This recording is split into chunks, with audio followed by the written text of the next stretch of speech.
नमस्कार दोस्तों, मैं आपका दोस्त और भाई राजेश मावले। दोस्तों, अब विधानसभा चुनाव को कुछ ही महीने बचे हुए, लेकिन मध्य प्रदेश और जिलों के अंदर जिस तरह से पोस्टरबाजी देखने को मिल रही है, यहाँ पर कांग्रेस और बीजेपी कहीं ना कहीं पूर्व मुख्यमंत्री और मुख्यमंत्री के पोस्टर पर कहीं ना कहीं राजनीति देखने को मिल रही है। लेकिन जमीनी मुद्दे क्या हो गए, लोगों की तकलीफें क्या होगी, उसके और कहीं ना कहीं नेताओं का ध्यान नहीं। लेकिन अब 2023 के चुनाव जल्द आने वाले, और आज हमारे साथ में युवा नेता भाई आदित्य प्रजापति जी है, जो भारतीय जनता पार्टी से यहाँ पर दावेदारी कर रहे हैं। तो आज हम उनसे जानना चाहेंगे, भाई साहब अभी यहाँ पर आप भारतीय जनता पार्टी से दावेदारी करें, लेकिन आपके शहर को लेकर किस प्रकार के मुद्दे होंगे?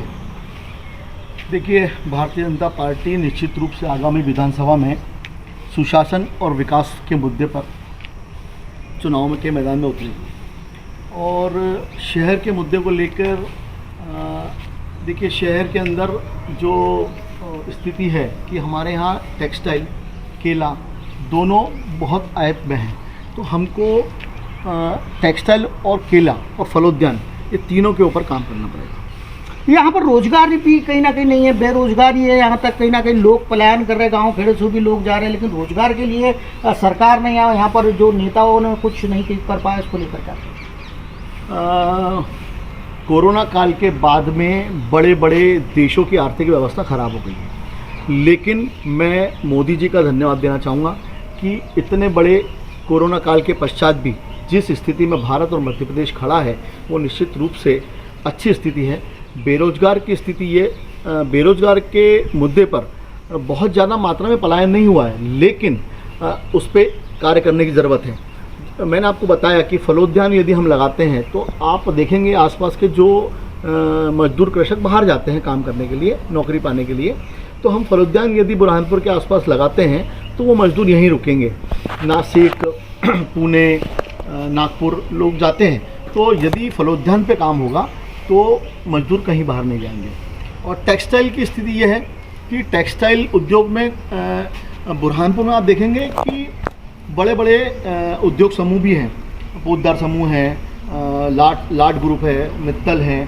बाकी टेक्सटाइल में हमें, जैसे कि हमारे यहाँ सस्ता कपड़ा बनता है, हमें यदि कॉम्पीट करना है तो हमारे पास कॉम्पीट करने के लिए चाइना है, बांग्लादेश है, हमें उनसे कॉम्पीट करना है। तो निश्चित रूप से हमें टेक्सटाइल उद्योग में बड़ा काम करना पड़ेगा।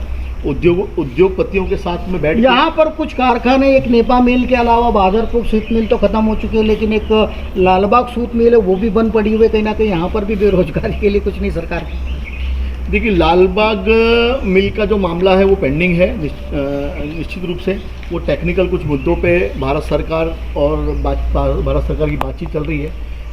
कोशिश करेंगे कि जल्दी से जल्दी वो मामला ख़त्म हो। लेकिन जो हमारे जो उद्योगपति हैं वो बहुत बड़ा काम कर रहे हैं। आप बुरहानपुर का जो कपड़ा है वो पूरे देश विदेश में निर्यात होता है। बुरहानपुर का स्कूल यूनिफॉर्म के अंदर 40% 30% पूरे इंडिया का स्कूल यूनिफॉर्म बुरहानपुर में बनता है। तो ऐसे उद्योगों को लेके काम करना पड़ेगा, और सरकार को उनको सस्ती ज़मीन, विद्युत ये सस्ते दर पर उपलब्ध कराना पड़ेंगे। तो निश्चित रूप से बुरहानपुर के अंदर बहुत बड़ा काम होगा, और बेरोजगारी की जो छोटी मोटी समस्या है वो भी खत्म हो जाएगी। लगता नहीं कि कहीं ना कहीं सरकार यहाँ पर निजीकरण की ओर जा रही है? जिस तरह से आप निजीकरण की बात कर रहे हैं, गवर्नमेंट के जो कोटे हैं वो पूरे बंद पड़े, वो निजीकरण की ओर जा रही सरकार। देखिए, आप देखेंगे निजीकरण में, आप निजीकरण के अंदर जो उनके जो लोग रहते हैं, जो प्राइवेट कंपनियों के जो कर्मचारी रहते हैं, वो उनको 12 घंटे काम करना पड़ता है। 12 घंटे काम करते हैं, वो अच्छी सेवा देते हैं। हमारे साथ स्थिति ये आ गई है धीरे धीरे कि मैं शासकीय कर्मचारियों के खिलाफ में नहीं हूँ, बहुत अच्छा काम करते हैं, लेकिन शासकीय कर्मचारी कहीं थोड़ा सा ढीला रवैया अपना लेते हैं। और निश्चित रूप से बहुत अच्छा काम करते हैं, लेकिन जो उद्योग, शासन का काम उद्योग चलाना नहीं है, शासन का काम गुड गवर्नेंस का है। तो जो उद्योग निजी हाथों में देना चाहिए उसको देना चाहिए, जिससे प्रगति निश्चित रूप से होगी। अभी यहाँ पर बुरहानपुर शहर में आप प्रजापति समाज से आते हैं, कितना आपकी जनसंख्या है, कितना मतदान है आपके लोगों का? मैं, देखिए, आपने प्रश्न जरूर किया है प्रजापति समाज का। मैं जातिगत व्यवस्था में विश्वास नहीं रखता हूँ, मैं वर्ण व्यवस्था में विश्वास रखता हूँ। मैं वैदिक आर्य परंपरा को मानता हूँ, वैदिक सनातन धर्म को मानता हूँ।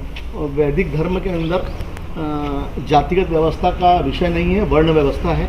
लेकिन वर्तमान परिप्रेक्ष्य में हम देखें तो आपने जो प्रश्न किया, 12 से 15 हज़ार जो प्रजापति समाज है उसका वोटर बुरहानपुर में विधानसभा में है। अभी क्या लगता है आपको, गुजरात मॉडल पर तो कहीं ना कहीं भारतीय जनता पार्टी फिर टिकट वगैरह नहीं दे पाएगी? किस तरह से गुजरात मॉडल को देखकर तो नहीं विधानसभा यहाँ पर भी लाया जाएगा? देखिए, ये विषय मेरा नहीं है, ये पार्टी के बड़े पदाधिकारियों का विषय है। अब वो किस मॉडल पर, गुजरात मॉडल पर आते हैं या किस मॉडल पर आते हैं, लेकिन ये निश्चित रूप से मैं कह सकता हूँ कि भारतीय जनता पार्टी में जिसको भी टिकट मिलेगा वो बहुत सोच समझ के मिलेगा और जीतने वाले व्यक्ति को ही टिकट मिलेगा। क्या लगता है इस बार कहीं ना कहीं भारतीय जनता पार्टी ने युवाओं को आगे लाना चाहिए? जिस तरह से पुराने नेताओं को टिकट देते जा रहे हैं, लेकिन युवाओं को भी तो भारतीय जनता पार्टी ने आगे लाना चाहिए, इसलिए कहीं ना कहीं युवाओं को टिकट मिलना चाहिए। भारतीय जनता पार्टी तो उदाहरण ही है युवाओं को आगे लाने का। गुजरात के अंदर पूरे युवाओं को टिकट दिया है। जगह जगह पे जहाँ जहाँ चुनाव हो रहे हैं वहाँ ज़्यादातर युवा भागीदार हैं। तो भारतीय जनता पार्टी तो युवाओं को, महिलाओं को आगे लाने का काम भारतीय जनता पार्टी करती है। अभी कल यहाँ पर पूरा हमारे प्रधानमंत्री नरेंद्र मोदी जी आए थे मध्य प्रदेश में और कहीं ना कहीं कांग्रेस पर कहीं ना कहीं आरोप लगाया कि कई हजारों करोड़ का भ्रष्टाचार कांग्रेस ने किया। उसको लेकर क्या कहेंगे? आरोप नहीं लगा तो सिद्ध हो गया है, सुप्रीम कोर्ट ने सिद्ध कर दिया है, लोगों को सजा हो गई है कांग्रेस के नेताओं को। तो वो आरोप लगाने का तो विषय ही नहीं रहा है। ये तो माननीय मोदी जी ने बताया है कि यदि आप वोट भारतीय जनता पार्टी को देंगे तो आपके परिवार का भला होगा, देश का भला होगा। यदि आप कांग्रेस को वोट देंगे तो कांग्रेस के जो नेता हैं उनके बच्चों का भला होगा। कहीं ना कहीं लगता है भारतीय जनता पार्टी में तो कुछ समय से लग रहा है कि गुटबाजी कहीं ना कहीं देखने को मिल रहा है, अलग अलग गुट के अंदर कहीं ना कहीं बटे हुए दिख रहे भाजपा। नहीं, मैं नहीं समझता हूं कि भारतीय जनता पार्टी में कोई गुटों की स्थिति है। ये ज़रूर चलता रहता है कि ये गुट वो गुट अखबारों के अंदर, लेकिन जब भारतीय जनता पार्टी के किसी एक व्यक्ति को टिकट मिलता है तो उस व्यक्ति को टिकट नहीं मिलता है, भारतीय जनता पार्टी के कमल के फूल के निशान को टिकट मिलता है। पूरा भारतीय जनता पार्टी का संगठन उस व्यक्ति के लिए काम करता है, कमल के फूल के लिए काम करता है। अभी कहीं ना कहीं मोदी जी ने बूथ लेवल पर भी कहीं ना कहीं एकत्रित होने का कहा। किस तरह से बूथ लेवल पर काम हो रहा है यहाँ पर बुरहानपुर शहर में या मध्य प्रदेश में? देखिए, हमारा सोचना यह है कि बूथ जीतेंगे तो हम चुनाव जीतेंगे। तो बूथ स्तर पर तो भारतीय जनता पार्टी कई दिनों से काम कर रही है और पन्ना प्रमुख, पेज प्रमुख सब बनाए गए हैं। और बूथ यदि आप जीतते हैं तो आप चुनाव जीतते हैं। तो भारतीय जनता पार्टी तो बूथ स्तर पे काम शुरू से कर रही है। अच्छा, क्या सपना देख रहे हैं आप? जिस तरह विधानसभा चुनाव का टिकट तो मांग रहे हैं, लेकिन बुरहानपुर शहर को किस तरह से सपना देख रहे हैं, किस तरह से चमन बनाएंगे बुरहानपुर शहर का? मैंने आपको कहा कि बुरहानपुर के अंदर टेक्सटाइल, केला, फलोद्यान, ये सब की आवश्यकता है। पहले भी काम हुआ है। पुरातत्व में भी कहीं ना कहीं आना चाहिए, कहीं ना पर्यटक आना चाहिए, रोजगार बढ़ता है उससे भी। जी जी, निश्चित रूप से पुरातत्व में भी काम करना चाहिए। लेकिन मैं आपको बता दूं, जब से भारतीय जनता पार्टी, आप अभी भी देखेंगे, हम यहाँ पर बारादरी में खड़े हैं। 20 साल पहले बारादरी की क्या स्थिति थी और आज के समय स्थिति क्या है?